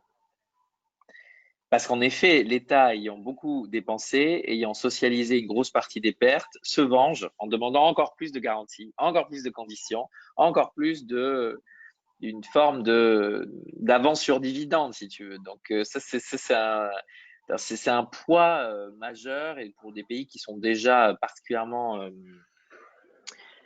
pétris de contraintes, c'est compliqué. Moi, je pense que, et c'est pour ça que j'ai parlé d'offres et de demandes, bien sûr qu'il faut faire un choc de simplification. C'est une grande façon d'attirer les entreprises, mais je crois que cette crise pose aussi la question d'incitation très ciblée. Et donc, c'est vrai qu'il faut faire des chèques en blanc, mais il faut faire des chèques. Moi, je pense que malheureusement, s'il n'y a pas une forme de subvention, une forme d'accompagnement pour la transformation, pour la R&D, on loupe le coche parce que c'est moins coopératif, cette reprise. L'Europe va absolument garder l'emploi en Europe. Et donc, même si si tu veux, le dumping social et fiscal va devenir une norme, et le mieux-disant va remporter une partie de l'attractivité. Et donc, une façon de contourner ça, c'est au lieu de jouer à ce jeu de précarisation et de difficulté avec ce qu'on sait des impacts sociaux, c'est de jouer sur la réglementation zéro coût, la déréglementation zéro coût, on va dire. Et c'est de jouer sur l'incitation maligne, mais en mettant de l'argent en plus. C'est-à-dire que tu ne demandes pas à ce que ça te coûte moins cher, mais tu es accompagné pour un investissement productif. Donc, ça peut être le suramortissement, ça peut être le rear back forward. Il y a plein de choses comptablement qui marchent assez bien pour aider les entreprises justement à absorber les pertes d'une façon ou d'une autre, ou du moins à inciter une forme d'investissement productif. Tu peux avoir des fonds publics-privés de retournement avec un décaissement qui facilite l'investissement productif. Tu peux avoir en effet une baisse des impôts de production. Je parlais du suramortissement, ça fait partie des sujets pour les entreprises profitables qui permet d'ouvrir un nouveau site de production ou qui permet d'embaucher les 500 personnes qui étaient prévues d'embaucher avant. Donc, comme la plupart des pays vont se retrouver dans cette situation où l'emploi va devenir le nerf de la guerre, la compétitivité de la Tunisie va se jouer aussi sur une forme de compétitivité coût, et il va falloir s'assurer que les mesures sont prises pour que voilà, le Invest in Tunisia soit promu. Et donc, c'est pour ça que les chambres de commerce, c'est très important. C'est pour ça que les accords libre-échange, c'est très important. C'est pour ça, encore une fois, que l'Europe va se retrouver dans une situation difficile qui est, on l'a déjà vu avant, de devoir continuer d'investir pour éviter, elle va devoir emmener du capital, pas que de la dette, mais des fonds propres, dans des zones qui sont le pourtour européen pour éviter des migrations. Et ça, il faut juste le savoir dès maintenant, que si on laisse une situation de crise chronique s'installer dans des pays amis, et si on ne voit pas qu'on a besoin de mesures de capitalisation, ça peut être aussi juridiquement, par exemple, la loi en Tunisie ne facilite pas les procédures de faillite, Céline en parlait, mais ne facilite pas non plus le transfert de dettes en fonds propres. Et donc, peut-être que ça fait partie des sujets, c'est-à-dire si tu es un créancier financier ou commercial d'une entreprise tunisienne, cette entreprise-là, parce qu'un courant d'affaires a manqué pendant 3 mois, ses dettes ne peuvent pas être épongées, elle est au bord de la faillite, mais si tu offres une ouverture du capital avec une protection des investissements étrangers, bah, tu sécurises une participation, une prise de participation et donc un investissement dans la durée. Et ça, par exemple, c'est ce qui permet de différencier. Il y a des pays, alors les pays anglo-saxons ont cette culture-là, bien sûr. Les pays napoléonisés l'ont moins, on va dire ça comme ça. Mais il faut absolument penser à ce type de mécanisme-là parce que, je te donne un autre exemple, tout ce qui est immobilier. Une mesure qui marche bien en ce moment, c'est de déduire fiscalement les loyers impayés du fait du confinement pour éviter des charges trop fortes et que des entreprises mettent la clé sous la porte pour ça. Ça, par exemple, c'est quelque chose qui pourrait fonctionner en Tunisie, notamment pour, bon, bien sûr, il y a des secteurs qui vont être compliqués, hein, les centres commerciaux et tout ce qui est commerce. Ça, par exemple, ça peut permettre de travailler avec des investisseurs ou des foncières pour éviter qu'on ait une situation d'insolvabilité et donc une procédure légale. Donc moi, je suis pour il faut des solutions pratiques. Tu parlais de l'hyper-centralisation de la décision. C'est vrai que là, il faut trouver des situations intrafilières. Quelque chose qui marche bien aussi et qui coûte très peu d'argent, c'est d'avoir des tables rondes intrafilières pour accepter de réduire les délais de paiement entre fournisseurs et clients. C'est une forme, si tu veux, on oublie souvent que la dette commerciale, c'est une dette tout aussi importante que la dette financière. Et qu'en fait, c'est important de réduire la pression sur le BFR et ça se met entre fournisseurs et clients autour d'une table. Et souvent, ça évite qu'une crise de liquidité devienne une crise de solvabilité. Donc ça, par exemple, c'est notamment avec les fournisseurs et les clients internationaux, il y a quelque chose à faire là-dessus, clairement, très vite pour justement, et le Maroc d'ailleurs est dans la même situation, c'est-à-dire que les délais de paiement fournisseurs et clients au Maroc sont en train d'exploser et c'était déjà un gros problème avant, hein. Ils ont 10% d'augmentation des faillites chaque année, ils ont énormément d'entreprises dites en veilleuse. Et bien là, si tu veux, c'est à ce moment-là que a friend in need is a friend indeed, on dit en anglais, hein. Donc c'est au moment où tu es dans une situation un peu de crise que tu dois encore plus jouer la confiance dans ta chaîne d'approvisionnement et ta chaîne de valeur. Céline en parlait très justement. Beaucoup d'entreprises européennes, mais aussi d'autres entreprises turques, etc., vont chercher à diversifier leurs achats parce qu'elles se rendent compte qu'elles ont été à la main, c'est-à-dire que tout ce qui a été révélé dans cette crise, c'est cette hyperconcentration du fournisseur unique. Et donc peut-être qu'il y aura des velléités de développer des fournisseurs secondaires pour justement avoir des chaînes d'approvisionnement de backup si jamais un pays, ça peut être la Turquie par exemple avec l'Allemagne et la Tunisie, peut se retrouver dans une situation de concurrence assez loyale avec le fournisseur turc pour l'Allemagne et on sait quelle est la situation aujourd'hui de politique et sociale en Turquie. Donc c'est vrai que c'est beaucoup de questions méso-économiques, c'est-à-dire c'est vraiment des histoires de filières et d'avoir une vision avec tous les aléas qu'on connaît économiques et politiques de la Tunisie d'aujourd'hui. Transformer les dettes commerciales en investissement, ça ouvre aussi le dossier. C'est un autre débat du droit de change peut-être en Tunisie qui est aussi un problème par la suite d'augmenter les IDE peut-être à travers une telle formule. Mais je vois qu'on a des questions, donc Ilef peut-être je vous redonne la parole. Oui, c'est vrai, on a quelques petites mains vertes qui se lèvent. Et là, je vais commencer par Monsieur Khaldoun Bassida de BSF qui a une question. Voilà, Monsieur Bassida, j'ai activé votre micro. Oui, bonjour tout le monde et merci pour cette excellente présentation et initiative. Ma question était quitte des caisses de compensation. Les réformistes, que ce soit au Maroc ou en Tunisie, voulaient vraiment trouver une solution. Est-ce que maintenant cet État-providence en période de crise, qui est en train quand même d'aider la population qui est démunie, ne va pas baisser les bras concernant la réforme des caisses de compensation? Merci. Merci. Qui veut répondre? Monsieur Benhamoula, vous avez une idée sur les caisses de compensation? Je peux répondre. Moi, je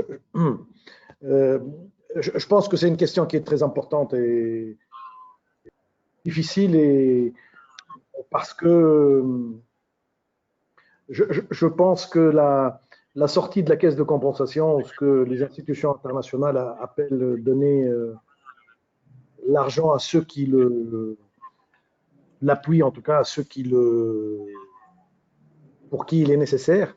Je pense que les différentes options ou possibilités de sortir ont été toujours très très difficiles. Je pense très très difficile. C'est pas parce que c'est pas une question technique.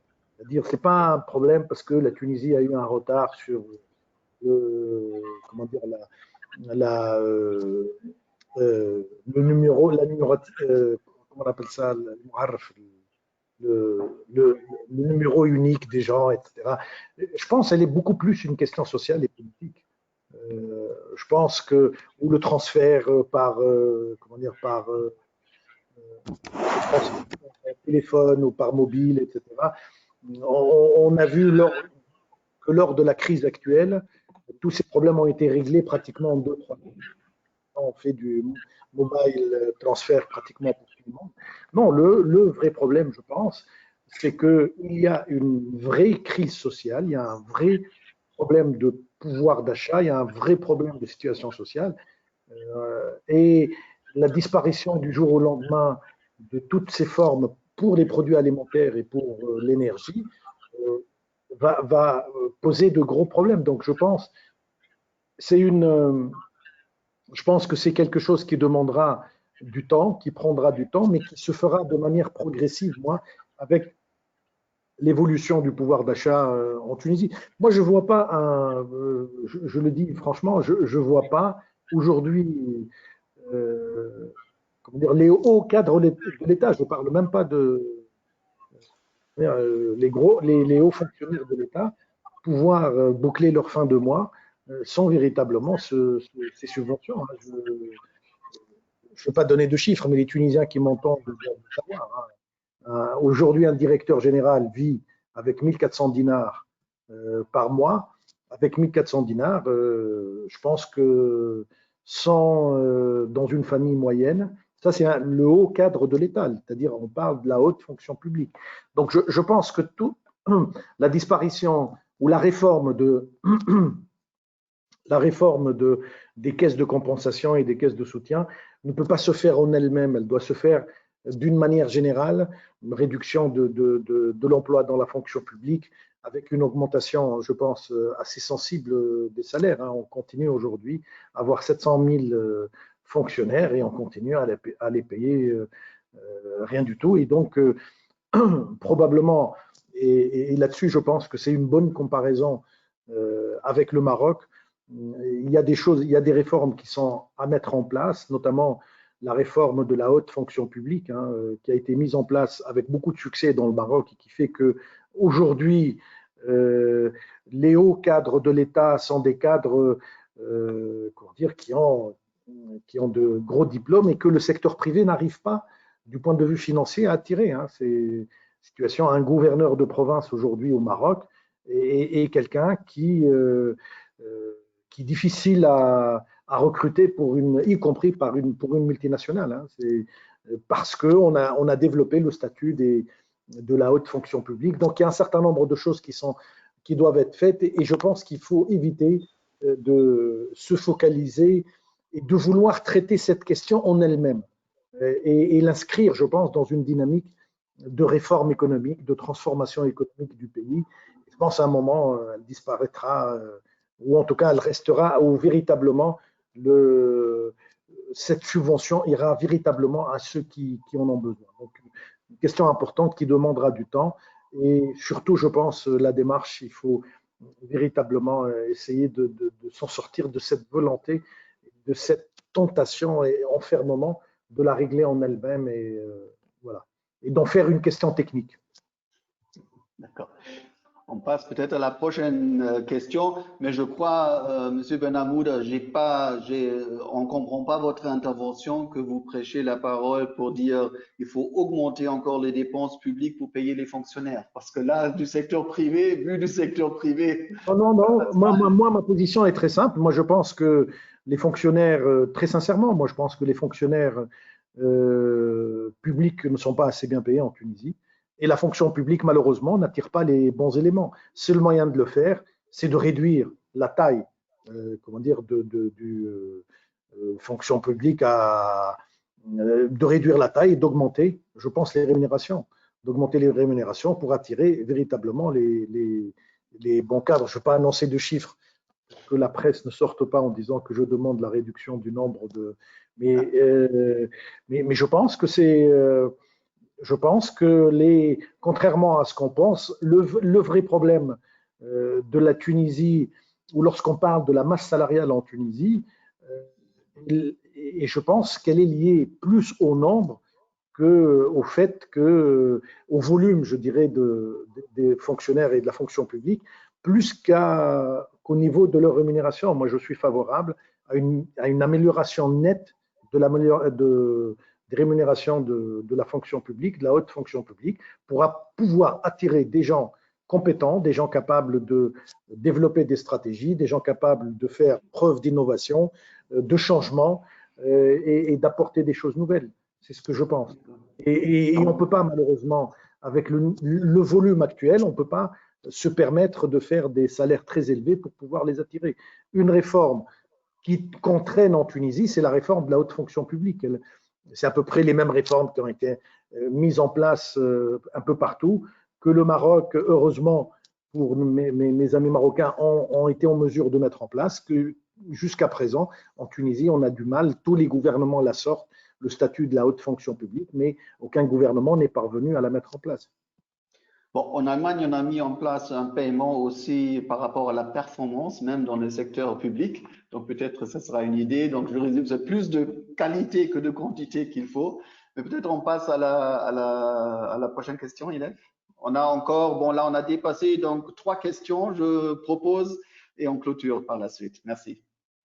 D'accord. Donc là, je vais passer la parole à Monsieur Ali Belrif qui souhaite poser une question. Monsieur Belrif, votre micro est activé. À vous la parole.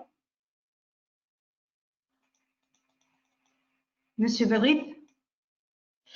Donc, je crois qu'il y a un petit souci avec Monsieur Belrif. Donc là, j'invite le reste des participants. Si vous avez des questions, n'hésitez pas à cliquer sur la petite main verte pour vous donner la parole et poser votre question directement. Là, voilà, on a une autre question. Monsieur Zeid Trabelsi, voilà, votre micro est activé. Oui, vous m'entendez? Bonjour tout le monde. Oui, je voudrais attirer votre attention. On est dans une logique maintenant, après le Covid-19, d'attendre ce que notre premier partenaire, l'Europe, la France, l'Allemagne, ils vont faire pour tout ce qui est production en Asie. Et je voudrais attirer l'attention qu'on peut réfléchir aussi dans une autre logique. Nous, on est une entreprise japonaise installée en Tunisie depuis à peu près 15 ans. Et en Tunisie, il y a 20 entreprises japonaises. Alors, je propose de réfléchir aussi comment est-ce qu'on pourrait solliciter ou bien rapprocher tout le besoin provenant de l'Asie, de la Chine, du Japon, de la Corée du Sud, dans notre pays, la Tunisie, pour le présenter à l'Europe. Nous, on est des fabricants de composants automobiles pour les sites de Nissan en Europe, pour les sites de Toyota en Europe, pour les sites de Renault en Europe. Notre matière première vient du Japon, de Corée du Sud, de l'Amérique. Donc, je pense aussi qu'il ne faut pas, qu'on peut être un peu plus proactif et même voir les entreprises asiatiques qui vont perdre beaucoup de leur usine ou bien de leur capacité à fournir du service à l'Europe, essayer de le rapprocher vers nous pour que nous, on soit un vrai partenaire pour l'Europe, cette Europe qui nous est très importante et très chère en fin de compte. Merci. Merci. Donc, c'est un petit commentaire qui se réfère au IDE. Qu'est-ce qu'il faut faire pour attirer les investissements étrangers, pour combler un peu les finances et assurer un peu l'avenir industriel de la Tunisie? je crois on va clôturer là, peut-être à chacun de vous une dernière phrase. D'ici 4 mois, il y a plus d'espoir que de risques. Comment vous voyez la chose pour la Tunisie?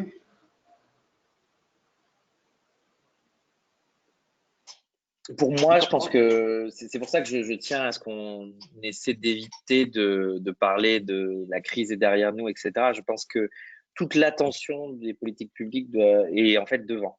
Je pense que c'est très facile de faire une réponse à la crise parce que tout le monde vous pardonne, le dérapage budgétaire, les gens regardent moins si vous avez fait la bonne chose sur la gestion de vos réserves. Là maintenant, les prix vont être révélés. Et donc, c'est maintenant que la réputation, la crédibilité joue, et c'est maintenant que la différenciation aussi joue. La première étape, c'est presque facile, c'est comme une police d'assurance en fait. On n'a qu'à dire je dépenserai tant qu'il faudra. C'est d'ailleurs ce que l'Europe a fait, hein, le whatever it takes, c'est ça. Alors Warren Buffett l'utilise pour d'autres raisons, mais il dit c'est quand la marée se retire qu'on voit qu'il nage tout nu. Et en fait, c'est un peu pareil ici, c'est-à-dire que quand la crise ou le pic de la crise sera passé, on l'espère épidémiologiquement que le pire est derrière nous. C'est là qu'on va se rendre compte de combien on a amplifié certaines vulnérabilités, fragilités, et que l'action publique va être encore plus nécessaire pour y répondre, les résoudre, voire changer son fusil d'épaule sur certains choix politiques, dans un monde qui sera en effet tout autant darwinien, c'est-à-dire avec vraiment une survie de ceux qui sont les plus agiles, les plus rassurants, notamment pour les IDE, mais aussi pour la compétitivité. Donc il y a beaucoup de travail encore, et il ne faut pas justement se relâcher trop tôt.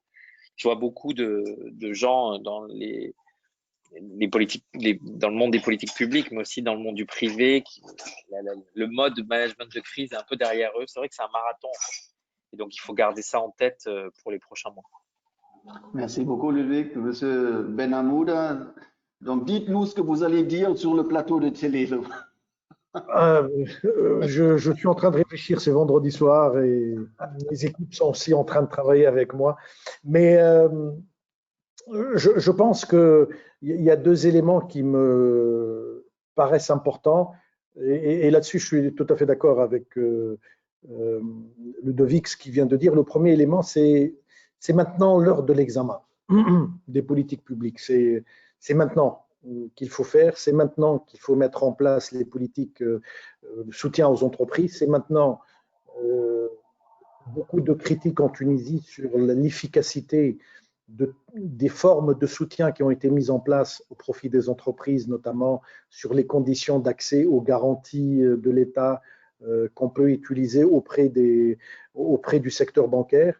C'est-à-dire c'est maintenant véritablement, tout ça a été fait pendant les 2 derniers mois dans l'urgence et peut-être dans la précipitation, on a peut-être raté des choses, mais c'est maintenant qu'il faut véritablement s'assurer sur 2 années, moi je pense à un programme de sauvetage, de retour à la croissance pour l'économie.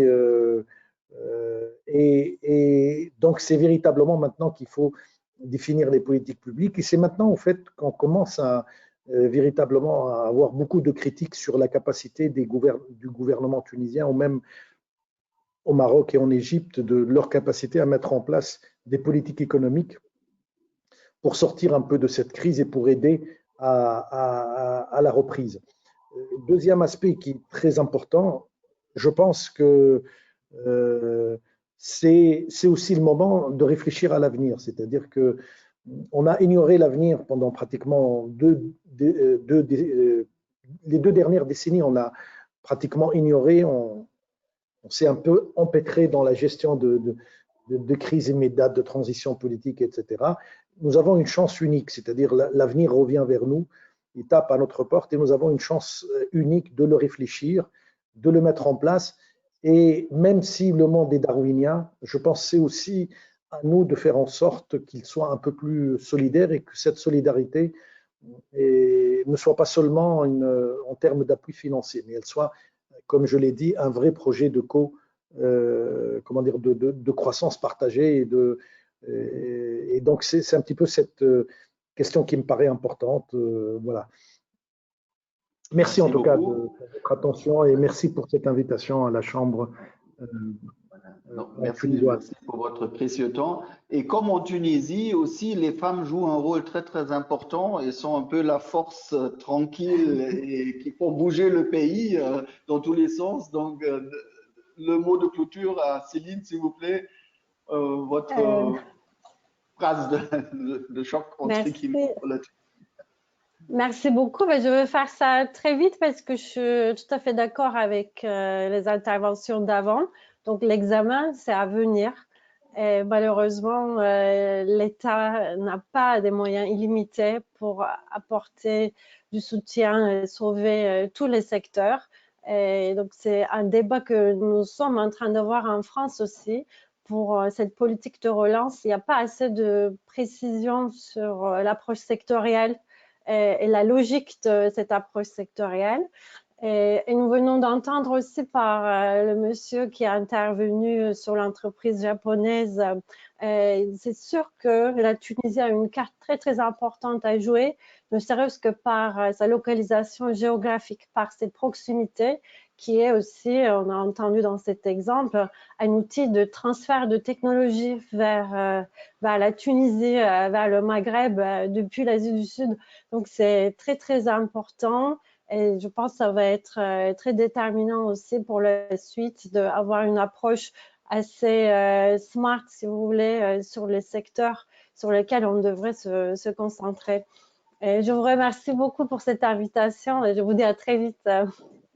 Merci beaucoup pour toute la préparation, pour votre temps. Donc, si l'examen est devant nous, faisons nos devoirs et mettons-nous au travail. Et c'est ce qu'on va faire maintenant. Merci pour votre participation et j'espère au plaisir de se rencontrer très prochainement physiquement et pas uniquement en digital. Merci à vous. Bonne continuation, bonne journée et restez en bonne santé.